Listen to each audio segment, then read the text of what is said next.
নগদ টাকা ছাড়া ছোট থেকে বড় সব ধরনের লেনদেন সহজ, দ্রুত ও নিরাপদে করা যাবে বাংলা কিউআর দিয়ে।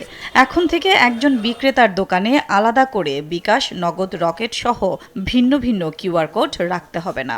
যে কোনো ধরনের গ্রাহক সহজে লেনদেন করতে পারবেন, ফলে সব গ্রাহকদের নগদ টাকার ব্যবহার কমবে। বাংলাদেশ ব্যাংকের কেন্দ্রীয় কার্যালয়ে বাংলা কিউআর ক্যাম্পেইনের উদ্বোধনী অনুষ্ঠানে বক্তারা বলেন, ক্যাশলেস লেনদেনকে সবার মধ্যে সহজে ছড়িয়ে দিতে কাজ করছেন তারা। ডিজিটাল এ পদ্ধতিতে লেনদেন বাড়লে টাকা ছাপানোর খরচ কমার পাশাপাশি বাড়বে আর্থিক লেনদেনের স্বচ্ছতা। এটার মাধ্যমে কেনাকাটা করলে আসলে সবাই উপকৃত হবেন। আর ভবিষ্যতে আমরা ক্যাশলেস সোসাইটি করার একটা চিন্তা ভাবনা আছে আমাদেরকে, যাতে করে ক্যাশ ট্রানজ্যাকশন কম হয়। সেই জন্য এটা সবার জন্য এটা খুবই সহজলভ্য হবে।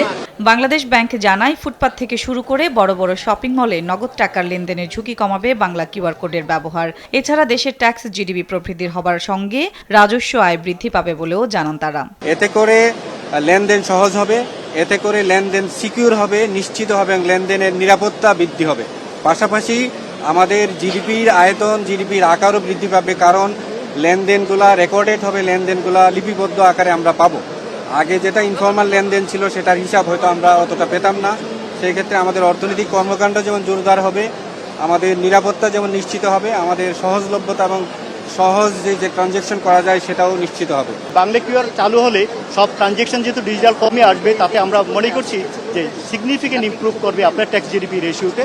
তাতে গভর্নমেন্ট আরও বেশি শক্তিশালী হবে এবং তার ডেভেলপমেন্ট অ্যাক্টিভিটিস আরও করতে সক্ষম হবে। বাংলাদেশ ব্যাংকের তথ্য বলছে, 2025 সালে ডিজিটাল লেনদেনকালে মোট প্রতারণার ঘটনা ৮১,৪২৩টি, যাতে প্রায় ১০০ কোটি টাকা হাতিয়ে নিয়েছে প্রতারকরা। সাদিয়া লাবনী, দেশ টিভি, ঢাকা।